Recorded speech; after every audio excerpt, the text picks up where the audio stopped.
تو یہ دانشور جو وہاں پر بات کر رہے تھے، یہ تو ریڈی کا جو ایک پھل فروخت ہے وہ بھی یہی بات کرتا ہے.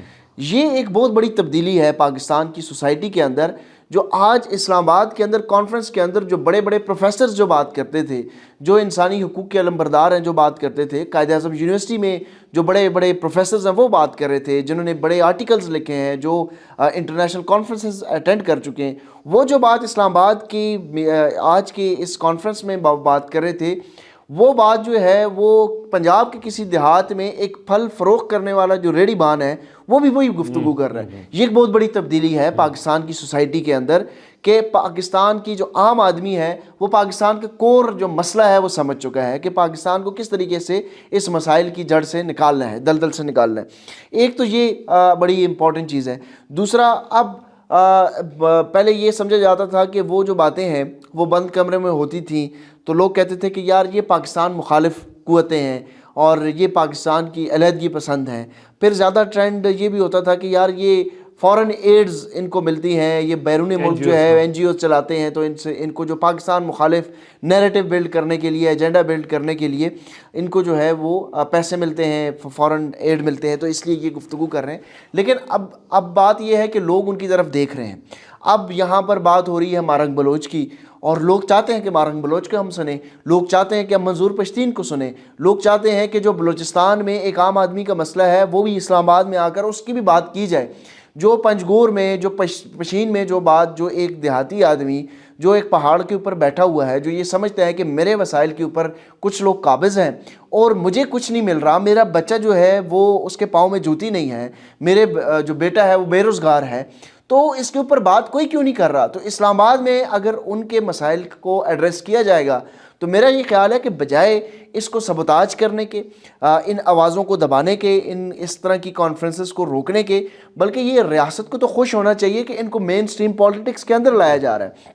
جہاں پر محمود خان رشکزئی بیٹھے ہیں، جہاں پر پاکستان تحریک انصاف ایک سب سے مضبوط جماعت، جو سب سے زیادہ آپ کہہ سکتے ہیں کہ پاپولیشن ہے، ووٹرز ہیں، طاقت ہے ان کے پاس، وہ بیٹھے ہیں. مولانا فضل الرحمان کا وفد بیٹھا ہے، اسی طرح شاہد خاقان عباسی صاحب بیٹھے ہیں. ان کے ساتھ اگر مارنگ بلوچ بیٹھے گی، ان کے ساتھ اگر منظور پشتین بیٹھیں گے، تو یہ تو ان لوگوں کو آپ پہاڑوں پہ نہیں دھکیل رہے، وہ بندوق نہیں اٹھا رہے، وہ واپس جو ہے وہ مین سٹریم پالیٹکس کے اندر آ رہے ہیں، ڈائلاگ کے اندر آ رہے ہیں، اس میں حصہ لے رہے ہیں. تو یہ تو کسی بھی ریاست کے لیے بڑی زبردست بات ہوگی، اور کسی بھی مہذب معاشرے میں ڈائلاگ کو پروموٹ کیا جاتا ہے. لیکن بدقسمتی سے ڈائلاگ سے گھبرایا جا رہا ہے، کیونکہ اس ڈائلاگ کے اندر ڈی ایچ اے کا ذکر تھا، اس ڈائلاگ کے اندر آئین کی بحالی کا ذکر تھا، اس ڈائلاگ کے اندر وسائل کے اوپر جو قابض لوگ ہیں ان کا ذکر تھا، ان سے چھٹکارا حاصل کرنے کا حل تھا. تو ظاہر ہے پھر جو لوگ قابض ہیں، تو مافیا سے جب ایک چیز آپ کھینچتے ہیں تو پھر مافیا تو رکاوٹیں ڈالتا ہے نا. تو یہ بنیادی طور پر یہ مافیا جو ہے اس آئین سے گھبرا رہا ہے. اور جس طرح کل بھی میں نے یہ کہا کہ جب آئین کی بات ہوتی ہے تو پھر آئین کے اندر آرٹیکل 6 کا بھی ذکر موجود ہے، تو اس سے گھبرایا جاتا ہے، اس لیے یہ رکاوٹیں ڈالنے کی کوشش کی گئی.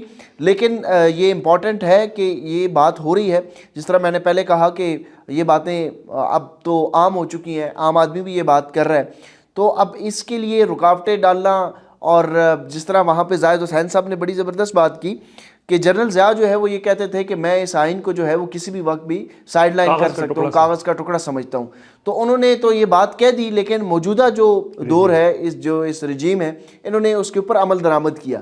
اور وہ عابدین دلیپ صاحب آج مجھے ملے تو انہوں نے بڑی خوبصورت بات کی. انہوں نے کہا جی ہم یہ بات کرتے ہیں کہ اس دور میں جتنا ظلم ہوا ہے یہ کسی دور میں نہیں ہوا. ہم کمپیریزن کرتے ہیں اور ہم مثالیں دیتے ہیں کہ بھئی ماضی میں بڑا ظلم ہوا ہے، لیکن یہ ظلم جو ہے اس نے ساری حدیں کراس کر دی ہیں. لیکن ساتھ میں ہم یہ بھی دیکھتے ہیں اور اس کا تذکرہ ہم کم کرتے ہیں کہ اس دور میں مزاحمت کتنی زیادہ ہوئی ہے. ماضی میں اتنی مزاحمت بھی نہیں ہوئی، اور ایک شخص جو ہے وہ کھڑا ہو گیا. آپ مجبور کیا ہے ریاست کو اس جگہ پہ جا کے اس انتہا کو چھونے پہ، لوگوں کی مزاحمت نے مجبور کیا. ادروائز پہلے یہ ہوتا تھا کہ ایک فون کال پہ مسئلہ حل ہو جاتا تھا نا، لیٹ جاتے تھے. لیکن اب انہوں نے کیا ہے. دوسرا میں اس کے اوپر ہم جب بات کر رہے ہیں، ایک بڑی انٹرسٹنگ چیز یہ ہوئی، اور جو بڑی صحیح بات بھی ہے، کہ ظاہر جو دانشور وغیرہ یہ آرٹیکلز لکھتے ہیں، کتابیں لکھنے والے لوگ ہیں، ان کا اس طرح سے پولیٹکس کے ساتھ تو تعلق نہیں ہوتا. لیکن انہوں نے یہ کہا، تمام اپوزیشن کے لوگ آگے بیٹھے تھے، انہوں نے کہا آج عوام کو آپ تمام لوگوں کے حوالے سے اعتماد کا فقدان ہے، لوگ ٹرسٹ کرنے کو تیار نہیں ہیں. کیونکہ وہی اگین وہ وہاں صدیق جان بھی گفتگو نے کہا کہ لوگوں کو اس کے اوپر اعتماد اس لیے نہیں ہے کہ ان کو یہ لگتا ہے کہ کبھی کوئی چائے پینے چلا جائے گا اور ہمارے ساتھ کھڑا کوئی نہیں ہوگا. اس وقت اگر کوئی کھڑا ہے لوگوں کے ساتھ جس کے اوپر لوگ اعتماد کرتے ہیں وہ عمران خان ہے.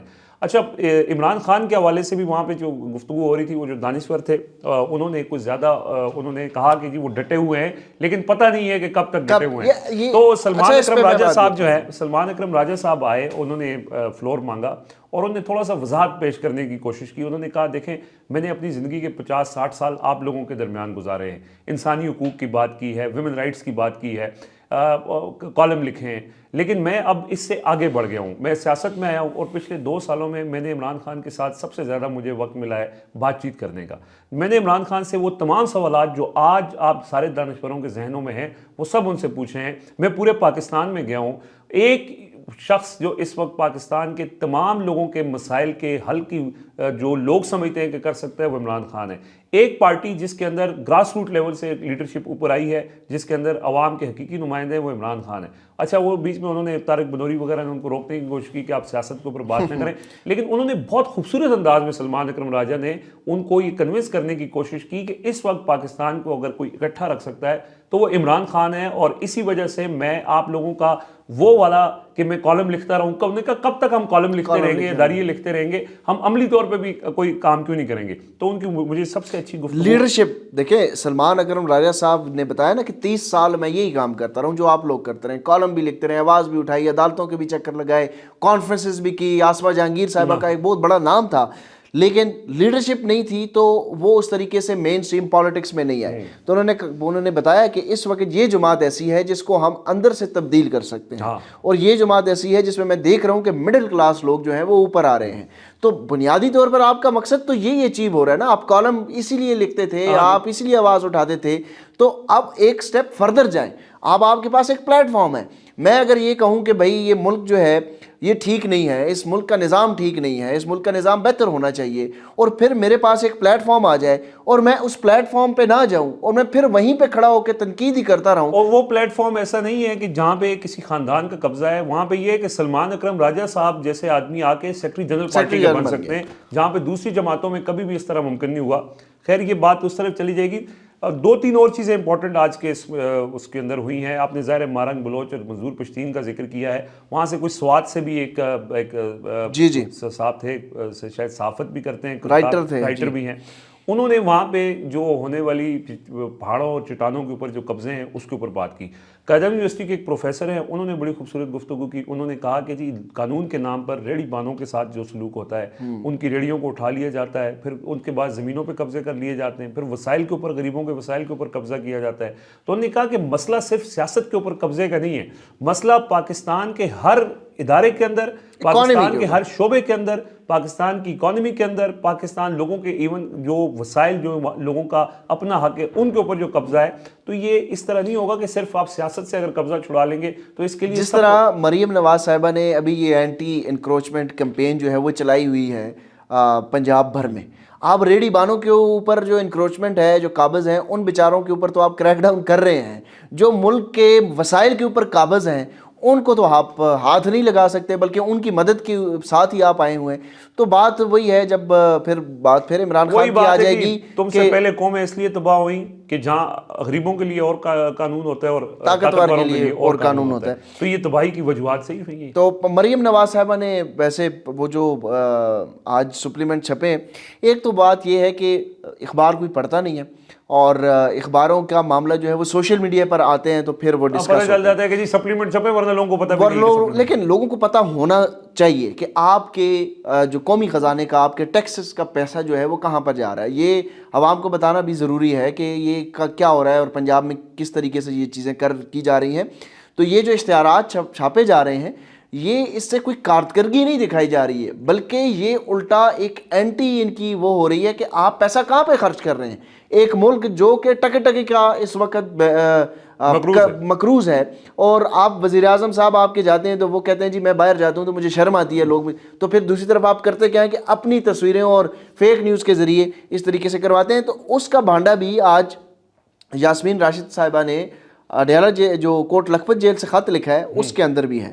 اس میں بڑی دلچسپ چیزیں ہیں. ایک تو انہوں نے کوٹ لکھپت جیل کے اندر سے اس کمپین کا بھی ذکر کیا جو ہو آر یو کا کمپین تھی نا, اس میں انہوں نے who are you to stop us from protesting, تو وہ انہوں نے ایک ذکر کیا.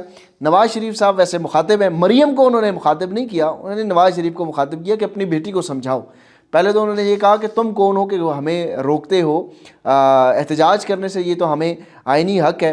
اور دوسرا وہ یہ کہتی ہیں کہ اگر تمہیں انہوں نے پرمیشن دلوائی ہے تو پھر اس کے اوپر غور کرو, تم اپنی بچی کا جو مستقبل ہے وہ بھی داؤ پہ لگا سکتے ہو.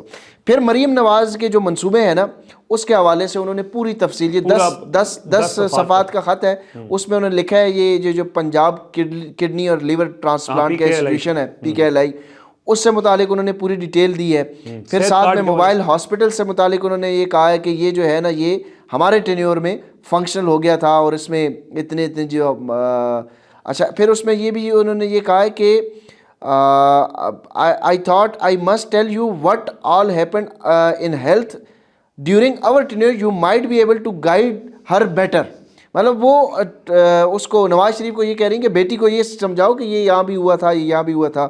پھر وہ فرسٹ ہیلتھ سیکٹر اسٹریٹجی 2018 سے 2028 تک انہوں نے کہا یہ ڈاکومنٹڈ ہے اور اپنی بیٹی کو سمجھاؤ کہ اس پالیسی کے اوپر عمل کرے تاکہ یہ پالیسی کو آگے زیادہ بہتر طریقے سے لے جایا جا سکتا ہے. صحت کارڈ کا ذکر ہے.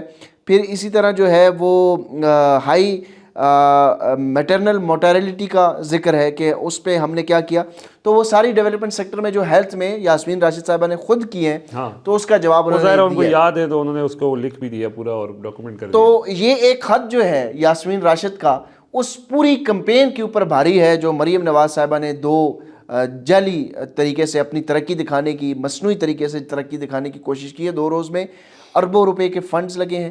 اور اس دور میں جب میڈیا مالکان کو, نہ صرف اخباروں کو نہیں بلکہ الیکٹرانک میڈیا کو بھی جب فنڈ لگیں گے تو پھر سنسرشپ کیوں نہیں ہوگی, پھر کالز کیوں نہیں آئیں گی, پھر مالکان کو کالز نہیں آئیں گی, پھر مالکان خود اینکرز کو, رپورٹرز کو فون کر کے کہیں گے یار یہ کیا کر رہے ہو. جب ایک مہینے کی تنخواہیں جو ہیں وہ ایک کمپین سے پوری ہوں گی, 4-5 کروڑ روپیہ چھوٹے سے چھوٹے چینل تک کی جب کمپین جائیں گی, ایک کمپین جو ایک دن کی کمپین ہے اور پورے مہینے کا خرچہ نکل جائے گا, تو پھر کیوں مریم نواز کو کوئی کیوں برا کرے. اچھا, آج اسد اللہ خان صاحب نے وہاں پہ گفتگو کی اور بڑی اچھی, انہوں نے کہا جی کہ جو چینل مالکان ہیں انہوں نے اپنا بزنس بچانے کے لیے چینل بنائے تھے, لیکن اب یہ چینل جو ہے وہ ان کے بزنس کو عام کر رہے ہیں, کیونکہ اگر وہ چینل پہ نہیں مانتے تو ان کے بزنس کو نقصان پہنچتا ہے, تو اب ان کو کرنا پڑتا ہے. اب تو وہ یہ بھی نہیں کہتے کہ جی اور نہیں, اب تو یہ جب سے مریم نواز صاحبہ آئی ہیں جو ان کے دیگر بزنس ہیں ان سے زیادہ یہ کماؤ بزنس بن گیا ہے, میڈیا انڈسٹری زیادہ کماؤ بن گیا ہے. سرکاری اشتہارات ہیں, ظاہر ہے لوگوں کے ٹیکس کا پیسہ ہے اور اس کو جس اور یہی وجہ ہے رضوان صاحب, اس میں سوری میں آپ کو بار بار انٹرپٹ کر رہا ہوں, یہی وجہ ہے کہ عمران خان کے دور میں میڈیا مالکان جو ہے وہ عمران خان کے خلاف تھے پوری کمپین, میڈیا سارا, کیونکہ بزنس ماڈل ہی ایسا ہے کہ آپ گورنمنٹ کے اشتہارات دیں گے تو سیٹ خوش ہوگا, سیٹ خوش ہوگا تو اسکرین کے اوپر سر امن نظر آئے گا. یہ سوال جائز ہے نا کہ شاہ زیب خانزادہ صاحب نے اس دور میں انرجی کے اوپر ہر پروگرام ان کا بجلی, LNG اور انرجی اور معیشت کے اوپر ہوتا تھا, اب کیوں ختم ہو گیا. اب شیر افضل مروت کو انہوں نے بٹھایا ہوتا ہے, فواد چودھری کو بٹھایا ہوتا ہے, PTI کی آپسی لڑائیاں ڈسکس کر رہے ہوتے ہیں. کیوں؟ اس وقت پیسہ نہیں لگتا تھا تو وہ بلیک میلنگ اسی طرح ہوتی تھی, اور اب پیسہ لگ رہا ہے. مجھے یاد ہے اسد عمر صاحب کے اوپر نا, اسد عمر صاحب جب ان کو انہوں نے کابینہ سے استعفیٰ دے دیا تھا تو ان کے ساتھ فائنانس منسٹر, تو ان کے ساتھ نا بلکہ ہم ملاقات کرنے کے لیے گئے تھے منسٹر انکلیو میں ان کے گھر. جی. تو انہوں سے جب پوچھا کہ یہ بتائیں کہ سب سے آپ سے کیا سمجھتے ہیں کہ کیا غلطی کیا ہوئی ہے, تو انہوں نے بڑا انٹرسٹنگ جواب اس وقت دیا تھا, اس وقت سمجھ نہیں آئی تھی. تو انہوں نے یہ کہا تھا کہ میں نے میڈیا کو ٹائم نہیں دیا اور مجھ سے میڈیا مینجمنٹ نہیں ہوئی. 16 گھنٹے میں نے دفتر کو بھی ٹائم دیا, سارا کچھ کیا, لیکن میڈیا مینجمنٹ ایک کام میرے سے نہیں ہو سکا, اور اسی وجہ وہ میڈیا مینجمنٹ تھی. اور وہ یہ سمجھتے ہیں کہ اچھا اس میں ہوتا کیا ہے کہ آپ اکانومی کے پروگرام اٹھا کے دیکھ لیں, رات کو 8 بجے 10 بجے 9 بجے سارے پروگرام جتنے بھی تھے, شاہ زیب خانزادہ, کامران خان, ارشد شریف, جتنے بھی پروگرام ہوتے تھے وہ اکانومی کے اوپر ہوتے تھے. آج مجھے بتا دیں ایک پروگرام بھی اکانومی کے اوپر نہیں ہوتا. کیا ڈسکس ہوتا ہے جی؟ شیر افضل مروت، فواد چودھری کی لڑائی، شعیب شاہین کی لڑائی، اڈیالہ جیل میں بانی کے خط. اچھا کہتے ہیں بانی ہے. اچھا بانی کی جو آرمی چیف سے متعلق خطوط ہے. اچھا پھر عمران خان کی پارٹی کے اندر اختلافات کے ساتھ ساتھ اسٹیبلشمنٹ کے ساتھ ٹکراؤ کی پالیٹکس، یعنی پولیٹیکل ڈریون پروگرامز ہیں. اور اس میں بھی صرف اور P T I known league کے اندر جو پولیٹیکل ڈفرنسز ہیں اس کے اوپر بات نہیں ہوگی. حقان عباسی کیوں چھوڑ کے گئے، مفتاح اسماعیل کیوں چھوڑ کوئی بات کے نہیں گئے، ہوگی. مہتاب عباسی کیوں یار چھوڑ کے کدھر گئے، ہیں خرم دستگیر پرویز رشید صاحب کدھر ہیں؟ وہ کیوں منظر عام پر نہیں آ رہے؟ نواز شریف صاحب کے ساتھ ملاقاتیں کون لوگ کرتے ہیں؟ پرویز رشید صاحب سے بٹھائیں نا، پرویز رشید صاحب کو، ان سے پوچھیں کہ بھائی وہ جو مشورے آپ دیتے تھے آج کل کیوں نہیں دے رہے؟ کیوں وہ لوگ جو ہیں وہ کہہ رہے ہیں جی بھائی بی بی تو ڈائریکٹ ہو گئی ہے؟ کس کے ساتھ ڈائریکٹ ہو گئی ہے؟ یہ باتیں کوئی نہیں بتائے گا. تو خیر جب اربوں روپے کے وہ لگے ہیں فنڈز، یہ منافقت ہے، لوگوں کو خیر اس کا پتہ ہے. لیکن بہرحال جی اصل جو آج ہم نے چونکہ کانفرنس کے حوالے سے بات کر رہے تھے، تو اس میں بات یہ ہے نا، لوگ سوال پوچھتے ہیں، عام ہر پاکستانی کا یہ سوال ہے، عمران خان کب رہا ہوں گے؟ دیکھیں عمران خان، یہ بڑی چیز کلیئر ہونی چاہیے، لوگوں کو پتہ ہونی چاہیے کہ عمران خان نے اگر اپنی رہائی لینی ہوتی تو وہ آسان راستہ ان کو اپنا کے وہ کسی بھی وقت ان کو آپشن ان کے پاس موجود تھا. وہ فیصلہ کر چکے ہیں کہ انہوں نے وہ آسان راستہ جو ان کو مریم نواز شریف یا نواز شریف بنا دے، وہ راستہ انہوں نے اختیار نہیں کرنا ہے. لہٰذا اگر جب وہ نہیں کرنا ہے تو عدالتیں تو فتح ہو چکی ہیں، عدالتوں سے بھی عمران خان کی رہائی کا راستہ نہیں نکلنا. نہ ہی کوئی ایسا انٹرنیشنل پریشر ہمیں اس وقت کوئی نظر آیا ہے کہ ٹرمپ آئے گا تو عمران خان رہا ہو جائے گا. تو پھر عمران خان کیا ساری زندگی جیل میں رہے گا؟ یہ اس لوگوں کا سوال ہے کہ عمران خان کیسے رہا ہوگا. دیکھیں معاملہ عمران خان کی اپنی ذات کے حوالے سے ہو تو عمران خان رہا ہو کہ باہر چلا جائے، بنی گالا چلا جائے، کہیں بھی چلا جائے. لیکن یہاں بات پاکستان کے کروڑوں عوام کے مستقبل کی ہے، پاکستان کے کروڑوں عوام کے مسائل کی ہے، جس مسائل کے اوپر آج بڑی تفصیلی بات ہوئی ہے. اور سلمان اکرم راجہ کی میں اس لیے تعریف کر رہا ہوں کہ انہوں نے کہا کہ اب وقت یہ نہیں ہے کہ آپ صرف بیٹھ کے اداریے لکھ کے، آپ صرف بیٹھ کے پروگرام کر کے یہ کہہ دیں کہ ہم نے اپنا فرض ادا کر لیا ہے. اب بات اس سے آگے بڑھ چکی ہے. اب لوگوں کو اپنے بچوں کے مستقبل کے لیے کچھ عمل کرنا پڑے گا، نکلنا پڑے گا. اور وہ ایک ہی راستہ ہے کہ اس کے لیے لوگ ایک کنسنسس بلڈ کرنے کی کوشش ہو رہی ہے. اور اگر یہ نہیں ہوگا تو پھر اسی طرح لوگ جو آج کسی کو بتانے کی ضرورت نہیں ہے کہ لوگ کس مشکل میں ہیں. جو ایک ریڑھی والا ہے وہ کس مشکل میں ہے، جو ایک کسان ہے وہ کس مشکل میں ہے، جو تنخواہ دار طبقہ ہے وہ کس مشکل میں ہے، جو جس طرح کے مسائل ہیں، جو ایک نوجوان ہے اس کے لیے کیا یہاں پہ پاکستان کے اندر مواقع ہیں، اس کو تو ڈنکیاں لگا لگا کے وہ باہر جا رہا ہے. تو یہ ان والدین کے لیے بھی سوچنے کی ضرورت ہے کہ آپ اپنے وقت میں کچھ نہ کر سکے تو اب اپنے بچوں کے مستقبل کے لیے آپ کو کچھ نہ کچھ کرنا پڑے گا. ورنہ اسی طرح کرتے کرتے کرتے صورتحال یہ ہو جائے گی کہ آج سفوکیشن یہ ہے کہ بات کرنا بھی محال ہو چکا ہے، اور ایک بند کمرے کے اندر کانفرنس کرنا بھی وہ ایک جرم سمجھا جاتا ہے. تو یہ اگر لوگ نہیں بولیں گے، نہیں اٹھیں گے، تو یہ جو دائرہ ہے، یہ جو آزادی ہے، تھوڑا سا فریڈم ہے، یہ مزید سکویز ہوتی جائے گی، اور کرتے کرتے لوگ مکمل طور پر معتوب اور غلام بنا لیے جائیں گے. فیصلہ لوگوں نے خود کرنا ہے کہ انہوں نے غلامی قبول کرنی ہے یا اپنی آزادی کے لیے جدوجہد کرنی ہے. فیصلہ لوگوں نے خود کرنا ہے. اب تک کے لیے اجازت دیجیے، اللہ حافظ.